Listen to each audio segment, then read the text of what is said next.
All right, right here they want us to state the domain, and you can either use a verbal description or interval notation.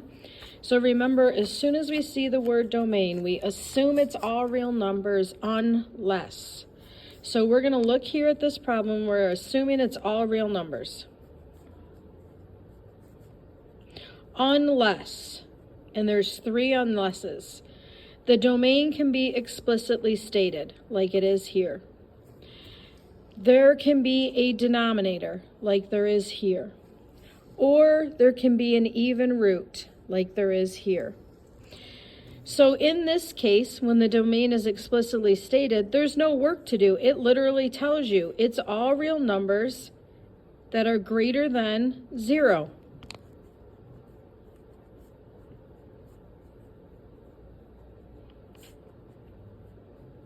So if you're going to write this in a verbal description, this would be the verbal description.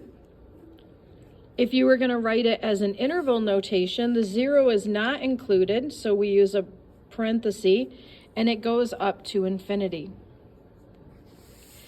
Over here, in this case, we assume it's all real numbers unless, and we already said this has an even root, so then once we've decided what the issue is, the even root, we have to remember what is the problem with the even root. And you say, oh yeah, whatever I take a square root of, that number underneath there needs to be a positive number, or that number underneath there needs to be 0.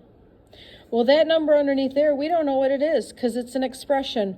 So we're going to take that expression and say it has to be positive by saying greater than 0, or it can be 0, so equal to 0. And then we solve it. So x is greater than or equal to -2. So all real numbers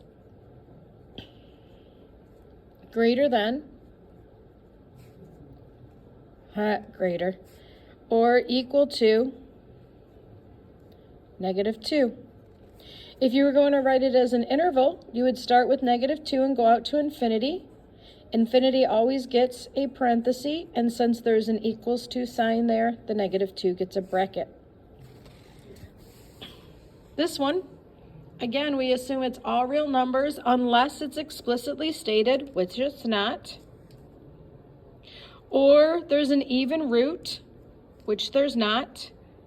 Or there's a denominator, which there's not. So this is just all real numbers. -infinity to infinity if you're going to write that in interval notation.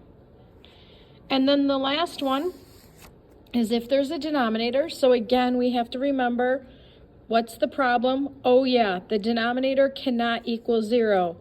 The denominator right now is x minus 1. So we have to say that can't equal 0.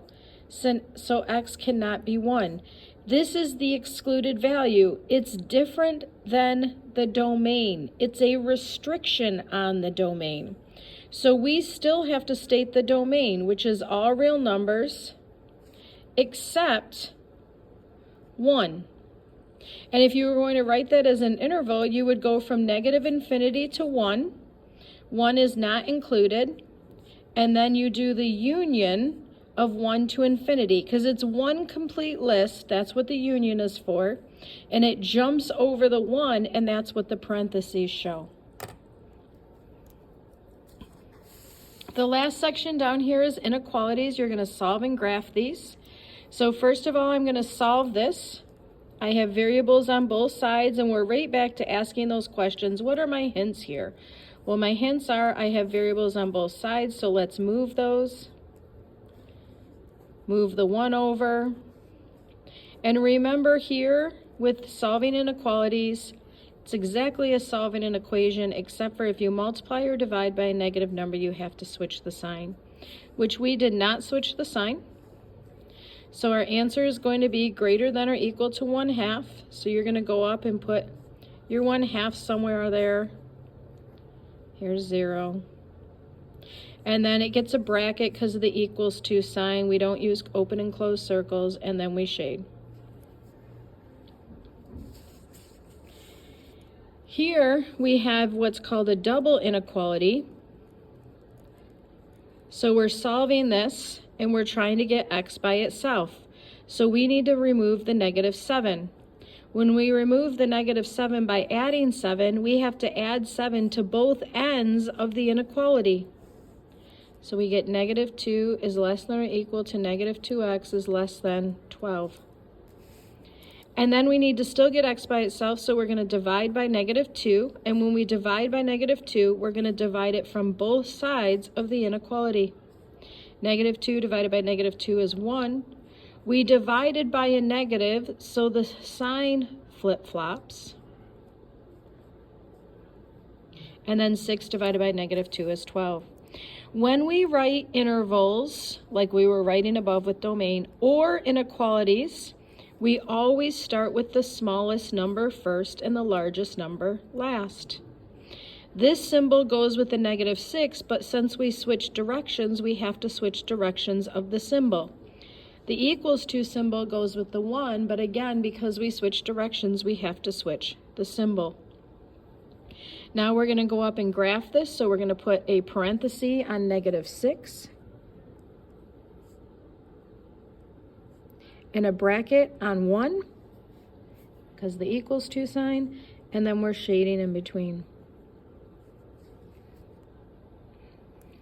And then finally, the last one is an absolute value, and just like with the equations, since we want to get rid of the absolute value bars, we have to write two equations. So we're going to say 1 minus 2x is less than 5. And then 1 minus 2x. And remember, we're going to change the symbol here. Change the 5 to a negative. And we also have to change the inequality symbol. So we solve this. Subtract 1. Divide by a negative 2.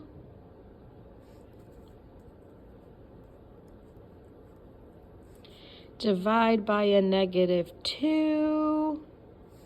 So our x is going to be less than 3. So there's 3. But greater than negative 2. Oh shoot, this should be a parenthesis, not a bracket, sorry. Less than 3. But greater than negative 2, there's 0 in there. And so we're shading in between. So it's greater than negative 2 and less than 3. If you were going to write it as an interval, it would look like this.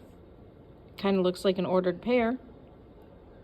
And if you wanted to write it as one inequality, it would look like this. X is greater than negative 2 because we read it from the x's perspective, and less than 3.